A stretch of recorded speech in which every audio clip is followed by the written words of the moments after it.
Okay, and we're back one more time. And we just finished up the mirror command. It was actually fairly simple. I have a few too many objects here to deal with nicely, so I'm going to erase them. I'm going to be left with just this one. Bring myself down to one object. I'm going to start with a scale command. Now in AutoCAD, scale can only be done uniformly. In other words, the X scale and the Y scale is always going to remain constant when you're dealing with individual elements. There's no way to change them independently of one another. You can't modify a scale 120% in one direction, but only 105 in another direction. I suppose technically there's a way to do it, but it gets a little complicated. And there's no way to do it really, really easily on most types of elements. So for right now, all scale is just purely proportional.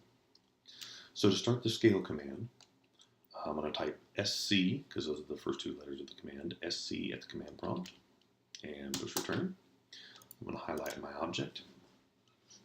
And when I'm done selecting my objects, I will push return. Once again, my base point, this is the point where I'm scaling the object around.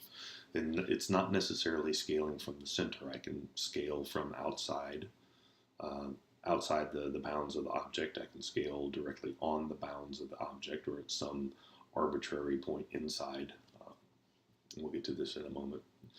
But I'm going to select my scale point, it's right here, and there is an assumption that AutoCAD has that your reference length is always 1.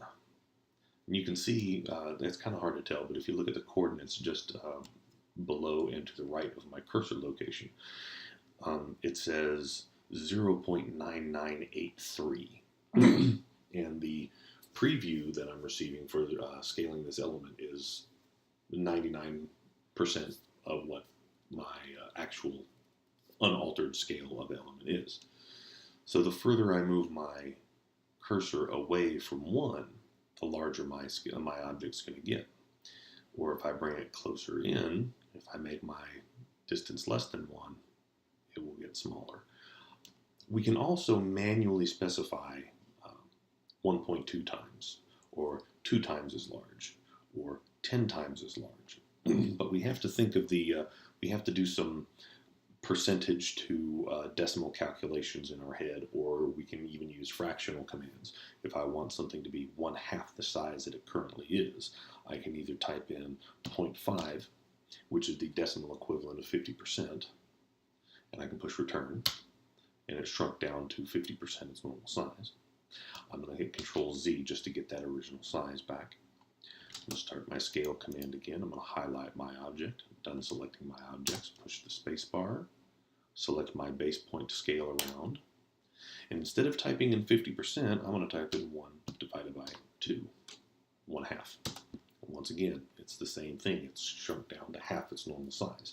So whether you input your scale by dragging your mouse, which can be pretty difficult depending on what size you're working at, or you can input decimal numbers, or you can input fractional numbers. Any one of those is going to work just fine. I don't believe you can scale something by percentages. I don't think you can say scale to 200%. See, it didn't take 200%. But what's 200% in decimal? Well, that's just 2. It's instantly. So you can't scale by percentages, but if you convert percentages to decimal, then it works just fine. So if you want to scale something by 50%, or let's say you want to scale it to some arbitrary number, I'm just going to draw a line right here. And you know you want it to be proportional, but you don't want it to exceed that line.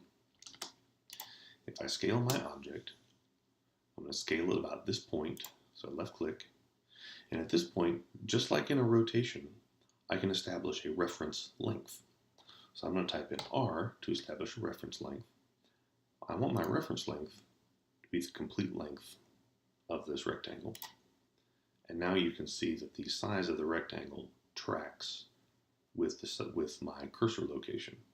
So I can pull it back to this intersection, and I'm going to left click, and we're loaded, and we've scaled it by that amount. I encourage you just play around with all this stuff. You'll learn a lot. You really will learn a lot. And that is the scale command.